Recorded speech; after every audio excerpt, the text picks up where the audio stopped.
Nostalgia Critic, I remember it's you don't have to. You might be wondering why I asked you to stay after in this classroom scenario I suddenly decided to make up. Well, it's your show intros. They're appalling. Look at how standard, short, and run-of-the-mill they are. These are the openings to your shows. You can't have them be this ordinary. This will not do at all. Your assignment is to find better nostalgic openings for me to review. The intro is one of the most important parts of any show. It establishes the tone, style, and even story of what you're about to see. So, you and I are gonna look over some of the most memorable ones to see if they work or not. I expect this assignment on my desk the very next day. It is now the very next day. I sit very still. What do you have for me? Let's go over this together, shall we?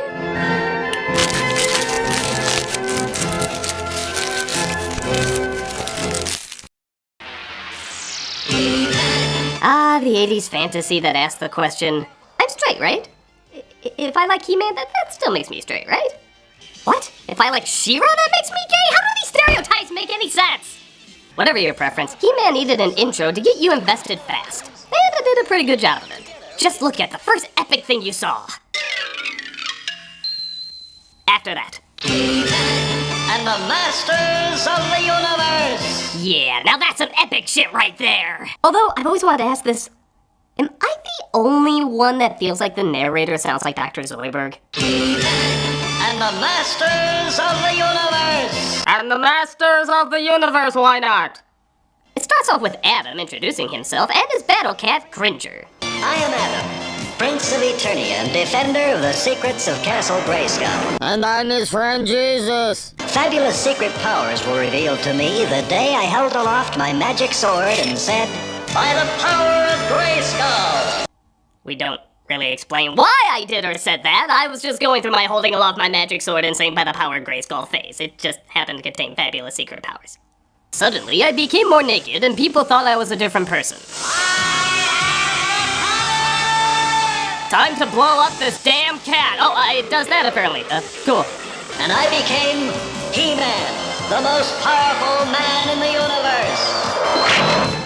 Not sure why he punched the person he was telling the story to. I became He-Man. What'd you call my mother? Die, asshole! Boy, Lou Scheimer's credit kinda kills the buzz, doesn't it? Let's take this time, kids, to acknowledge who executive produced this show. Let's also take time, kids, to acknowledge the production director. Oh, alright, here's some more bullshit. Together we defend Castle Grayskull from the evil forces of Skeletor. In hindsight, he probably should live there. It does look like his face is plastered all over it. He actually lives in Castle Leather Bar. We should probably trade. He-Man eventually got a popular spin-off called She-Ra, with a very similar introduction. I am Adora, He-Man's twin sister. I am stoned out of my mind, which is why I'm so uncomfortably close to you. Fabulous secrets were revealed to me the day I held aloft my sword and said, "For the honor of Grayskull!" Yeah, He-Man got power, I got honor. It's kind of the consolation prize. Actually, I haven't established who He-Man is, what Grayskull is, why I have the honor of it, or the connection it has to the kingdom I just said I was from. But I have a goddamn unicorn! Holy shit! Yeah, how many battle cats do you see on merchandise everywhere? Nowhere. I don't see a battle cat. I got a unicorn, bitch! Bitch, I got a unicorn! On top of that, I got top billing. He-Man has to share his title with the Masters of the Universe. I have to share my title with more me. That's me co-starring me. Even Lou Scheimer doesn't get credit until the end. Keep your power and your miscasted Dolph Lundgren. I got the real honor here. Why'd I make her British? We even have rainbow-colored characters, because we're not afraid to hide our pride over here. You're so deep in the closet, you're tap dancing with R. Kelly. Overall, these are kind of vague and weird, but they still manage to have a silly, epic feel to them. I'm giving these intros an 85. Now it's time for cake. Hey, paisanos! It's the Super Mario Brothers Super Show! It's pretty sad when you have to say this is a better interpretation of Mario Brothers than the Mario Brothers movie. Especially when it opens with a Mario rap. With the Mario Brothers and plumbing's a game. Ah, yeah, we let this happen. The funny thing is, both this and the movie open up with the exact same Mario music to make you think you're gonna see something decent. Oh, good! This is gonna be something great! With the Mario Brothers completely lost. You can practically see the look in Mario's eyes when the rap starts, as if to say, "Oh no, it's this kind of show." Gotta love that choreography too. Everyone do the drunk uncle shuffling to the next bar step. Get used to those flagpoles we'll never see on the show.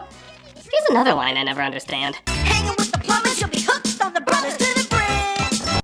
Did he say tell the French? To the bridge. We gotta get those European ratings up. If they find this funny, they'll find us funny. Tell the French! Cropping's a little off, guys. Oh, I mean, it's a warp zone. It's a syndication from public access. Luigi doesn't even have the energy to run all the way. He stops just before the end. As if to say, the cash is checked, right? I can't renege on this. Mario actually had 2 other spin-offs with slightly different openings. One was Super Mario Bros. 3. It is a legend no one will forget. Yes, they'll remember it so much they'll forget there was never a second one. And I know what you're thinking, that one didn't count because it was a dream, but you know what? We're putting a 3 at the end of this one, so where to go? Where to go? And why are we numbering our legends? This is really weird! King Koopa is back with the greatest danger ever known. His Koopa Kids. That's right! He found someone to bang him. I won't name names, but Fiona was on the rebound after Shrek 4, and Royal Child Support does pay well. Using their new superpowers, the Super Mario Brothers rescued Princess Toadstool and beat back the evil Koopa family. Spoilers? Yeah, they just kind of give away how every episode ends. Not they'll try to stop them, but they did stop them. The Super Mario Brothers rescued Princess Toadstool. I read the script and I don't care. Anything with a Mario name on it you'll think is great. Yeah, I cut to that on purpose. Fight me, dickholes! I'll get those plumbers! They also had another spin-off with Super Mario World. This intro is focused on the Italian plumbers from Brooklyn, only now they're in prehistoric times, so naturally, the music should be Jamaican. Super Mario World. It's a blast from the past. I swear Yoshi has breasts for a second. He has breasts! Is he going through the same sex change as Birdo, or is that just how he fed baby Mario? Ew! Super Mario World. Gotta admire the creative choice to belch world every time. Super Mario World. Super Mario World. Sorry, I was stuffing down a lot of product placement. Some of it had to come up. Mario and Luigi are doing what they can. Yoshi and the princess are giving them a hand. And by giving a hand, we mean running away like cowards and or being generally useless. Hey, you probably wouldn't do much either if your world of mushrooms unexplainably turned into dinosaurs, cavemen, and phallic gumdrops. Connection! Super Mario World. It's a blast from the past. Still, these intros are entertaining, despite them being obvious, awkward game advertisements from beginning to end. I'm giving this one a 72.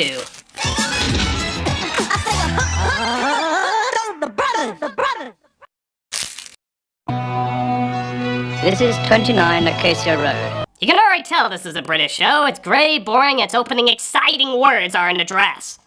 But don't worry, they spice it up with some fruit. And this is Eric, the schoolboy who leads an amazing double life. For when Eric eats a banana, an amazing transformation occurs. This is really the most exciting thing you can come up with, Britain? An amazing transformation occurs. He gets his daily dose of potassium.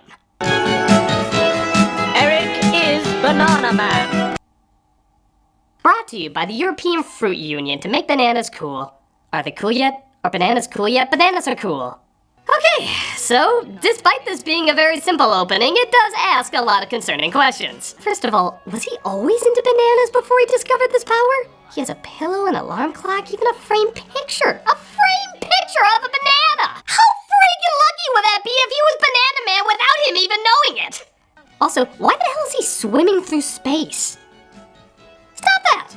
You can't swim in space, you friggin' buffoon! This is why you're Banana Man! Even Super Ted is making fun of you! No. This is short, ridiculous, weird. I'm only giving it a 49. With a rotten fruit sticker. You better give me something better, Britain. I'm listening. Castle Dracula, home for many centuries to a dreadful dynasty of vicious vampire ducks. What? The Counts of Dracula. Okay, it's silly, but this guy says this dialogue like he's been waiting all his life to explain this mythos. I think he actually believes this is a thing. This does not suffice, however, for they may be brought back to life by means of a secret rite that can be performed once a century when the moon is in... I don't think Castlevania took itself this seriously.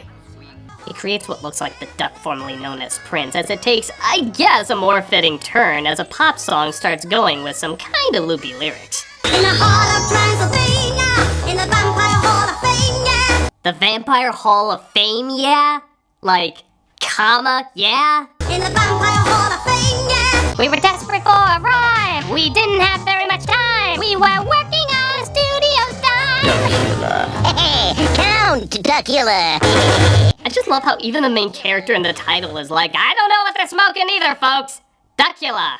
I don't know. It gets even more weird in the end credits as the song is interrupted with random clips. If you're feeling, or you kind of, convey your man with. Duckula. You know, if you want to be more comically strange, you have to go with more random clips. I mean really random. Like, If you're feeling, I always win, Jack. or you kind of, I'm your huckleberry. convey your man with. Duckula. actually, these are kind of fun. Let's try another one. If your knees go, Provasic. and your teeth go, Kill the Batman. maybe you'll bump into. Duckula. You can put anything in there. It's kind of amazing. If you sort of, Plastics. or you're a little. Hello. My name is Inigo Montoya. You killed my father. Prepare to die. Certain you run into. Duckula. Try some at home. I want to see what we come up with. Overall, it's super ridiculous, but it's super inventive too, with a great style, artwork, and balls-to-the-wall narration. I'm giving this intro a 94. Duckula. Count Duckula.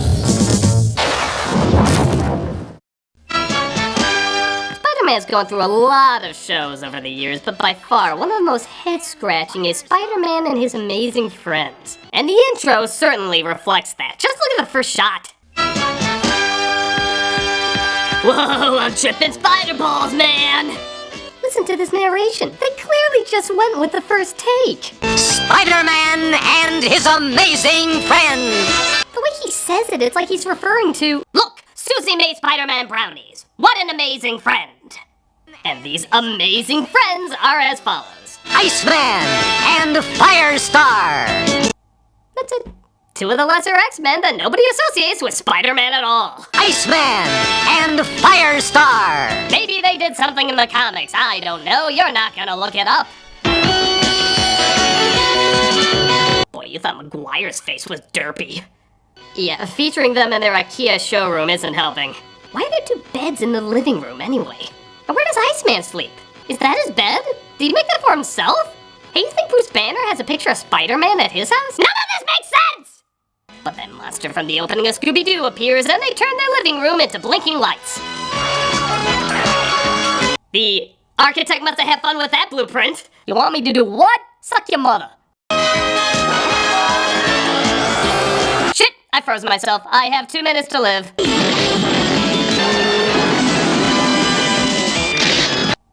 Wow, murderers. Whether by freezing you solid or burning you alive, you will feel the wrath of Spider-Man and his merciless friends. Even Dr. Doom's fashionable maxi dress can't compete with the slaughtering power of their intro. Okay, this still has more dignity than... But it still needed a lot more updates to represent the time period it was made. I'm giving this one a 31. Spider-Man and his amazing friends. My hunch. Oh, hell yeah, this was a great cartoon with a great cartoon opening. The real Ghostbusters Suck It copyright starts with the ghost in the logo dancing down the street. At first you're wondering why you'd be afraid of him, but then... Oh my god, he's gonna French me. You were a sex offender when you were alive! The logo flashes and Janine gets the call alerting the guys. I'm just gonna leave what Ray was doing under Egon's Waste of Mystery. That is an awfully big smile though. Slimer sexually harasses Janine, and they're on their way to stop an army of ghosts with the incredible strategy of standing in one spot, not moving so they can be easily blasted. I always like how the singer sounds like he's mid-orgasm whenever he says the word call. Who you gonna call? Who you gonna call? Who you gonna call? Who you gonna call? This show sadly produced a spin-off called Slimer and the Real Ghostbusters, which focused more on the Snot Goblin, leading to a more cartoony style, but still delivering a pretty creative opening.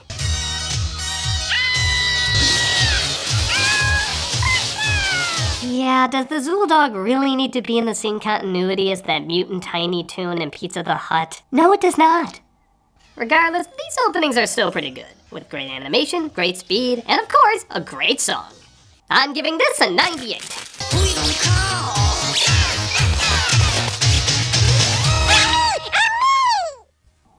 Hate you.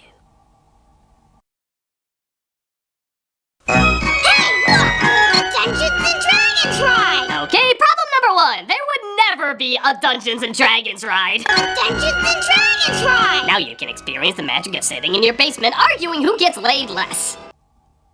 I always won that argument. Who's this creep, by the way? He's a little old to be there, isn't he? Maybe he's the living version of that ghost that tries to tongue you in the Ghostbusters intro. Where are we? Look out! How many riders did this happen to? I mean, it's a long line outside that ride. Did all of them get met with this experience? There's just a warning outside that says, "Warning, we're not responsible if your child randomly enters a life-destroying dimension. Must be at least this high to ride." Look out! I love this wizard who's supposed to be their guardian, but he just looks at him like, sucks to be them. Just throw him in the pile of other carnival riders that came here. Fear not, Ranger. He does give him weapons, which he could have used himself, but it makes sense to put small children's lives in danger over his. Magician, thief, cavalier, and Pull dancer. acrobat. Okay, sure.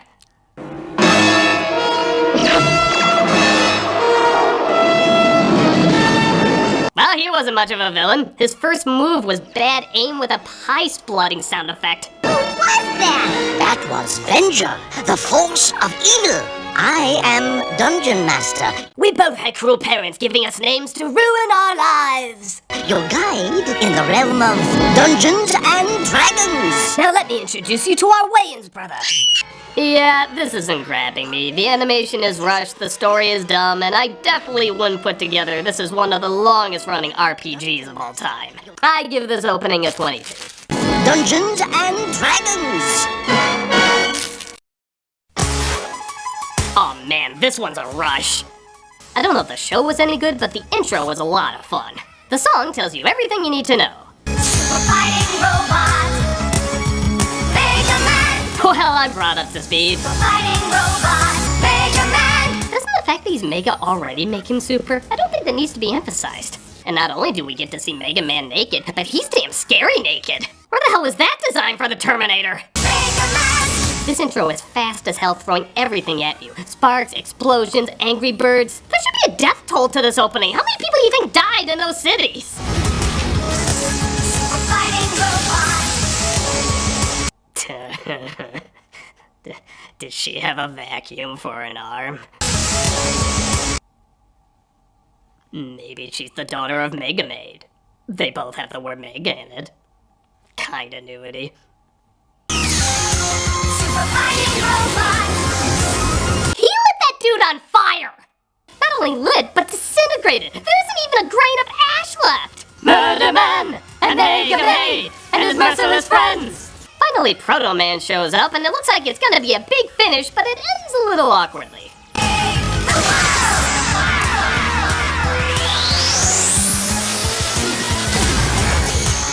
Boy, for all that build-up, you think the final strike would be a little bit more epic. Oh, hold on. Okay, I almost got it. Let me put your arm down. Okay, yeah, okay, die.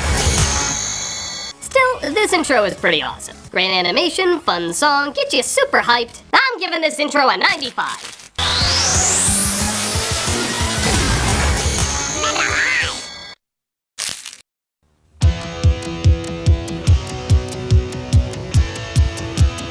Well, they sure are taking their time with the credits on this one. I hope it's building up to something good. 1, 2, 3, 4. Instantly sold.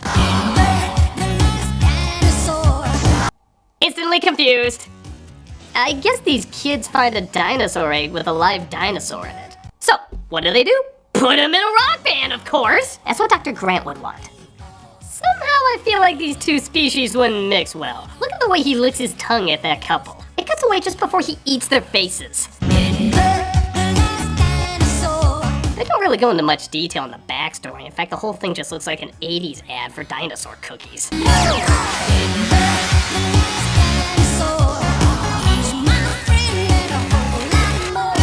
Wait, how can you be more than a friend with a dinosaur?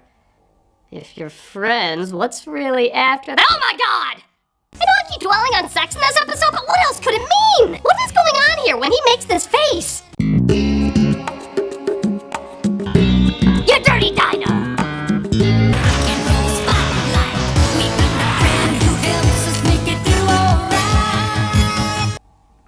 That picture is upside down. Yeah, I can deal with a dinosaur being in an 80s band with a bunch of kids, but that picture is upside down! Boo!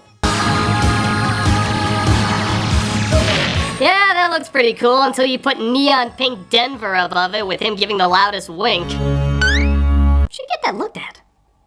It's definitely a time capsule of, well, a time capsule. But it is bright and colorful, and for the time, even has some impressive layering effects. I guess it's worth for what it is. I give it a 70.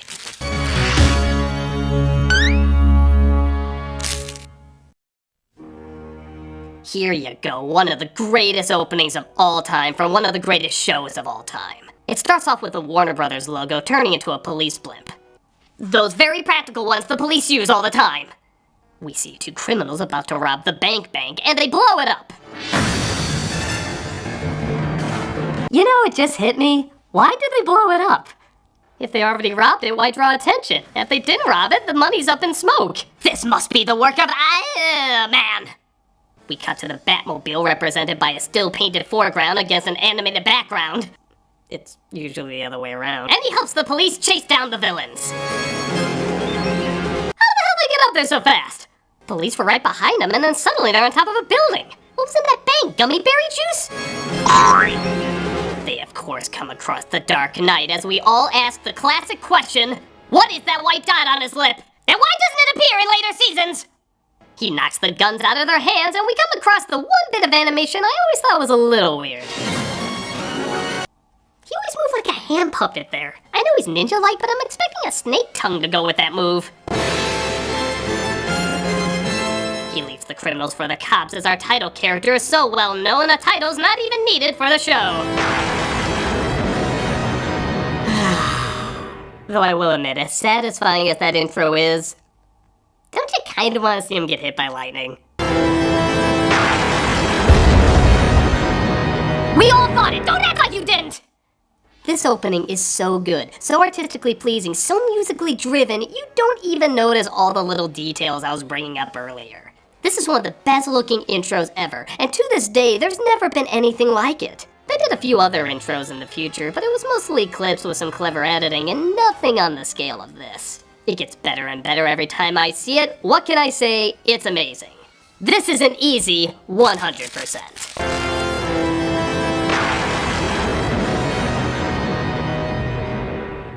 I suppose that's enough for today, but if you'd like me to continue, let me know. Leave a comment below and tell me if this is a segment you'd like to see more of. I'm the Nostalgia Critic, and if you'll excuse me, there's a certain theme month I have to get ready for.